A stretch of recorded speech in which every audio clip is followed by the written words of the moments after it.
নমস্কার। কবি সুকুমার রায়ের লেখা সৎপাত্র। শুনতে পেলুম পোস্তা গিয়ে তোমার নাকি মেয়ের বিয়ে। গঙ্গারামকে পাত্র পেলে জানতে চাও সে কেমন ছেলে। মন্দ নয়, সে পাত্র ভালো, রং যদিও বেজায় কালো। তার উপরে মুখের গঠন অনেকটা ঠিক পেঁচার মতন।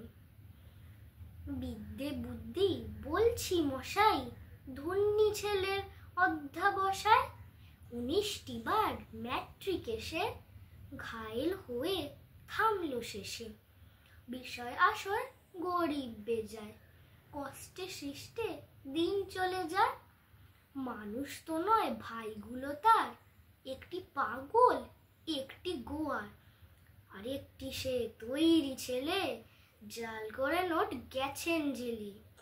কনিষ্ঠটি তবলা বাজায়, যাত্রা দলে 5 টাকা পায়।